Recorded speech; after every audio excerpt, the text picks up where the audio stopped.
So we're gonna play a video. It's gonna make up 4 different videos about this event with George Floyd and Minneapolis police. Put him in the car. How long y'all gotta hold him down? Why we don't do drugs, kids? It ain't about drugs, bro. You know that's bogus right now, bro.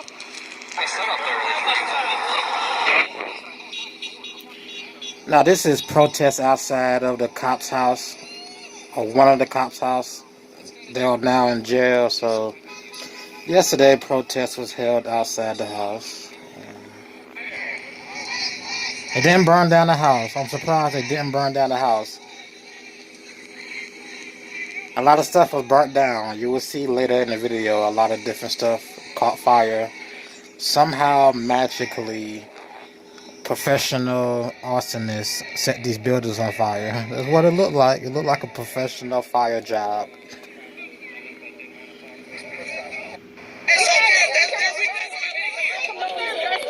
It's about time you guys I know y'all pretty quiet out here, don't they? Hell yeah, they is. Hell yeah, they quiet out there. They don't get quiet out here. So it's about time y'all work. We need to get some work done around here. So y'all do y'all job and let us do ours. And this was early in the day before night came and things went crazy. Things always get the craziest at night.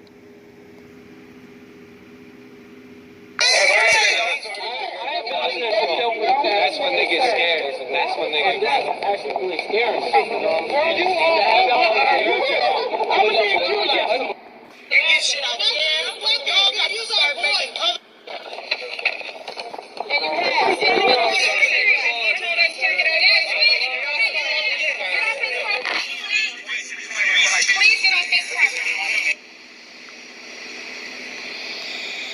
So I'm skipping through the video looking for good spots.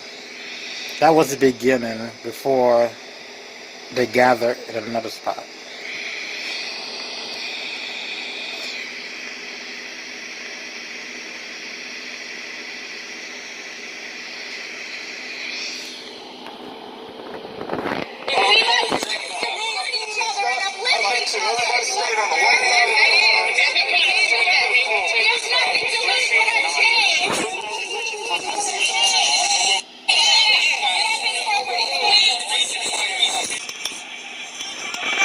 I'm going to.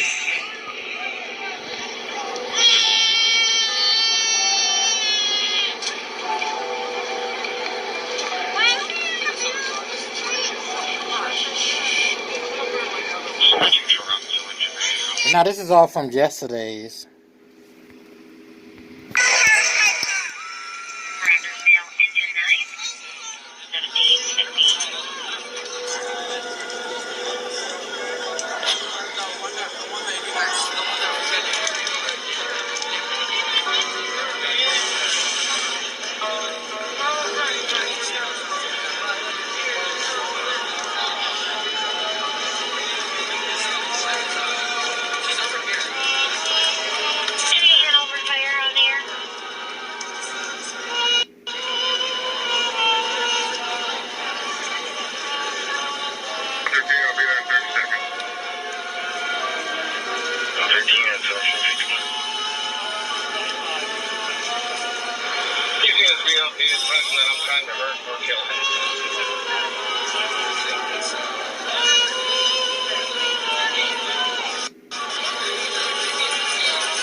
Let's begin today in Minnesota, where tensions between protesters and police reached a boiling point following the death of George Floyd.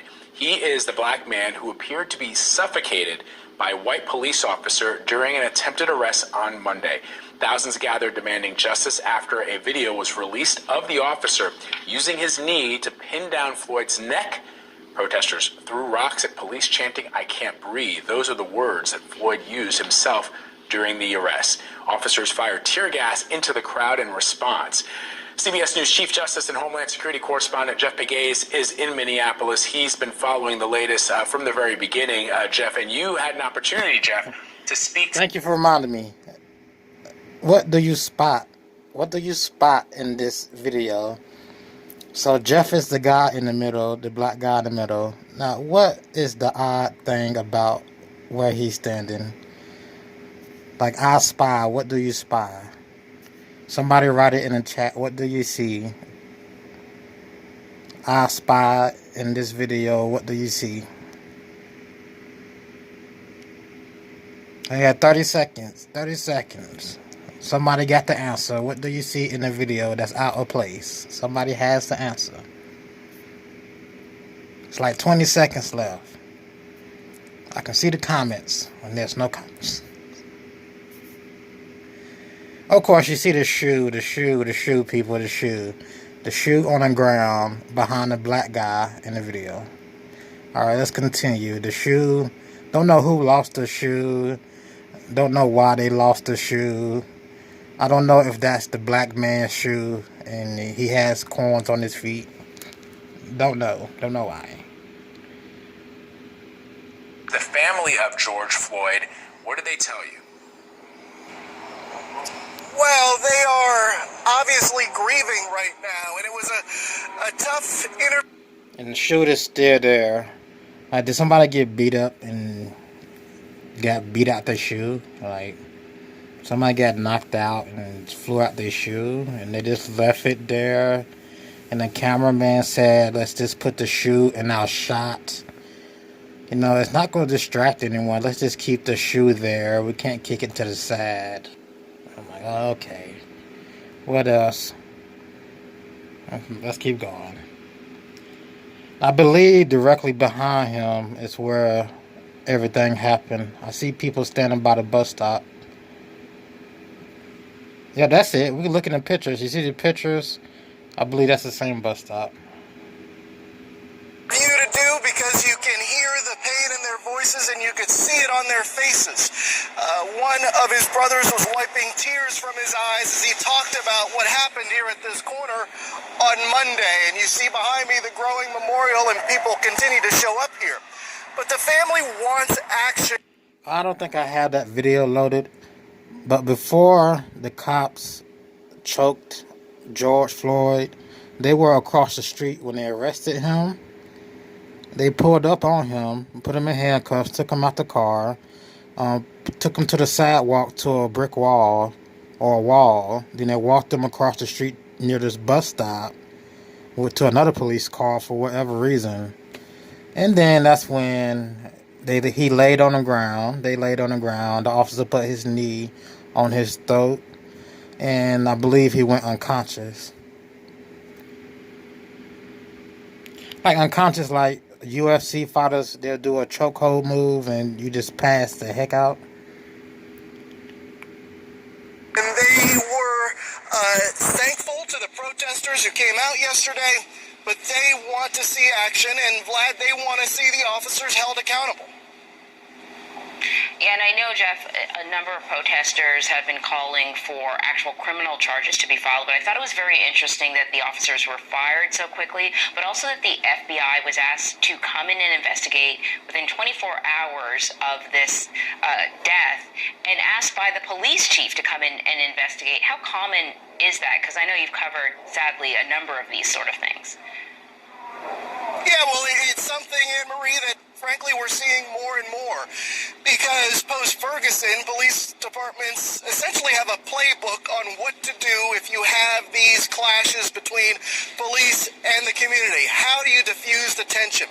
And when you have video, the likes of which people have been watching in this case over the last couple of days, it is the kind of video that spurs police departments to act swiftly. Why?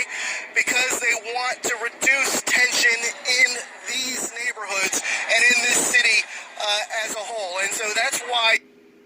Yeah, that's it. That's his SUV. And they walked him across the street. And it's supposed to be a bus stop across the street. And you will see... So...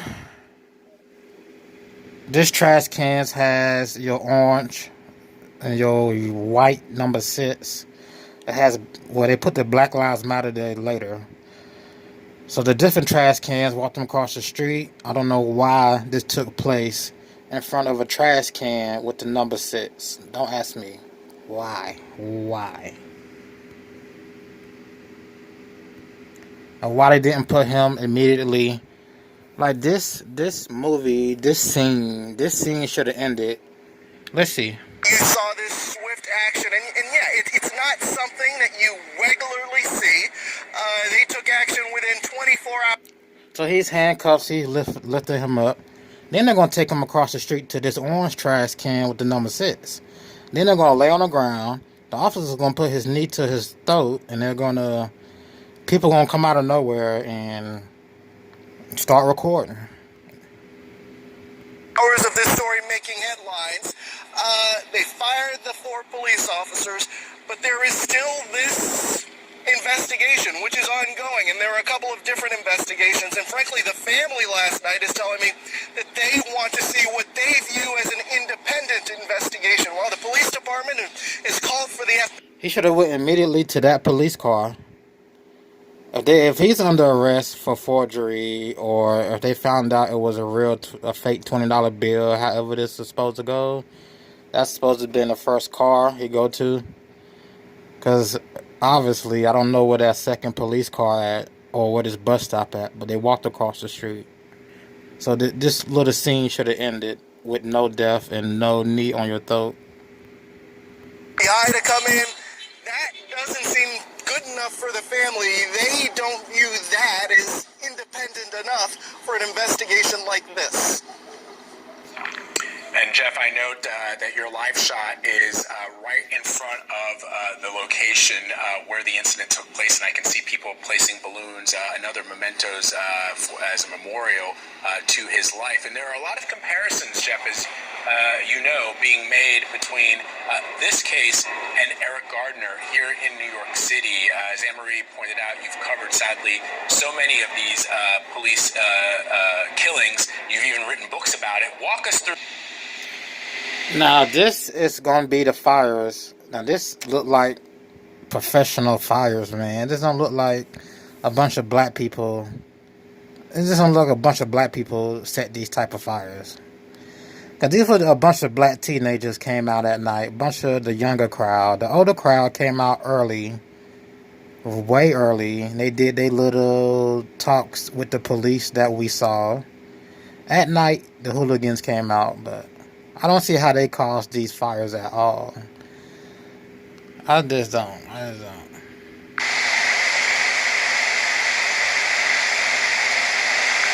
I guess they're going to say gasoline. They bought a bunch of gasoline, poured it inside the buildings and set it on fire, but dang. I just don't think they caused it.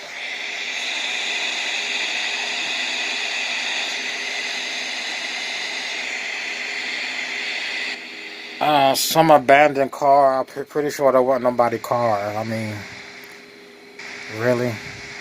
If that's somebody's car, then somebody was burnt alive in there, which nobody was burnt alive. So these were a bunch of abandoned buildings.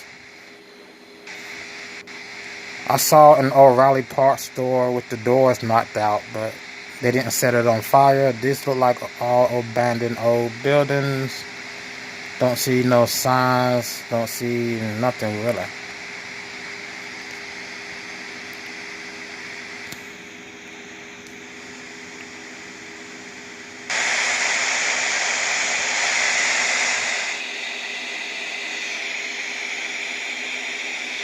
I guess that's been burning all night, but come on, I still don't believe any rioters did this. Even though they say professional arsonists. Wink, wink, professional arsonist, wink, wink. Come on, all right, come on.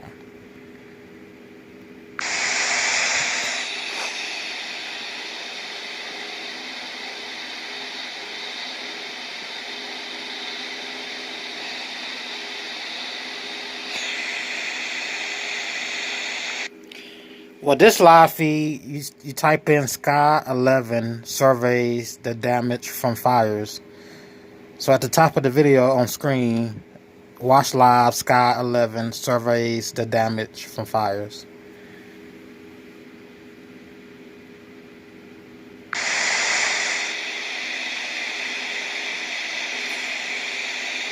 And I believe this is today. I just recorded this from a news live stream. It's still going on. People still out there. You still got police out there. There's nothing row. At least not yet.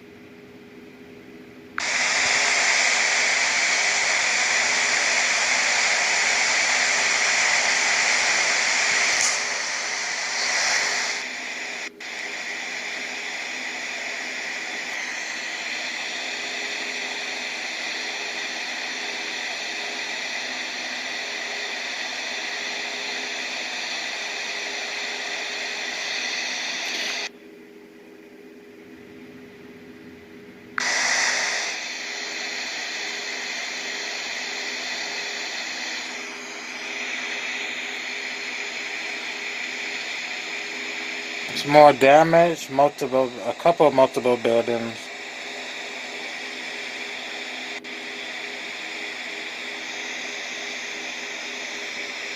Well, they knew what to set on fire or what not to set on fire. They knew.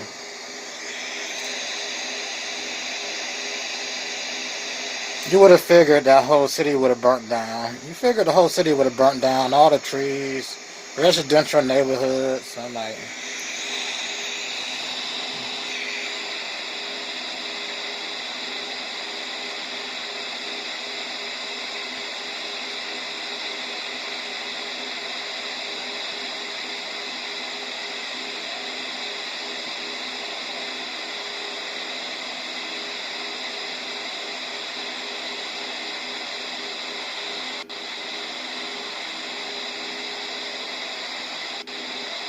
that's O'Reilly Auto Parts. They just busted out the windows.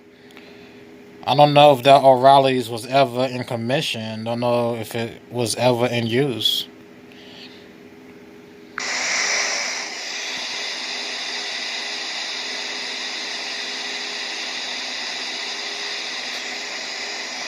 Again, it's a report that it was professional arsonists.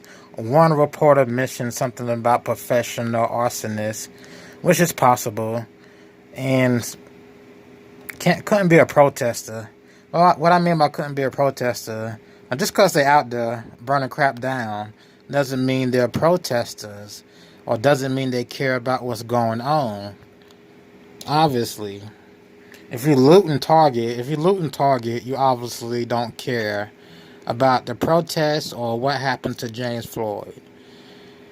No, these are not protesters. Some of these are acts, just straight up acts.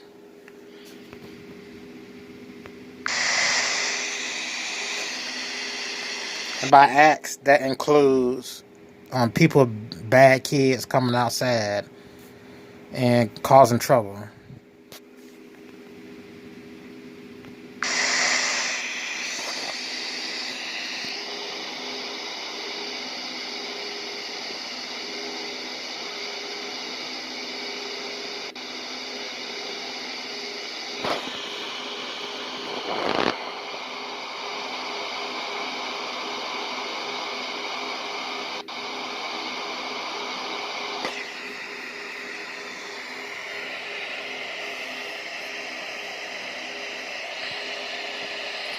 I'm surprised they didn't hit that building. That building got graffiti on it, and obviously it looks like it never been.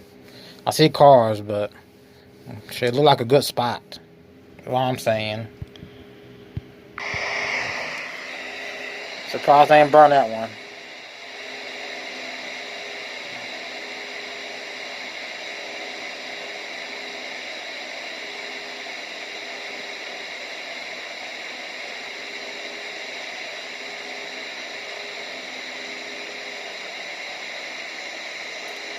It look like a good spot. Hold on. Did I go back to that one? Yep. I think that's a burnt out building. Yeah, you'll see the dude walk up to it. They zoom in. Like, am I supposed to be seeing a burnt out building? And it's amazing. It's amazing. Like, you tell me a bunch of protesters, regular old, not even protesters, a bunch of regular old black folks in their teens, they know how to go into a building and burn it like this. I mean, they actually took the time. If this is what I'm looking at, it looks like a huge building burnt down. They actually took the time to walk through a building like this and set whatever chemicals and burn it down. I'm like,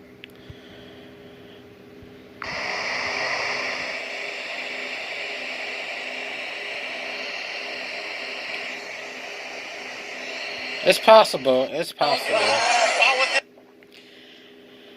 Okay. I'm gonna end this out here.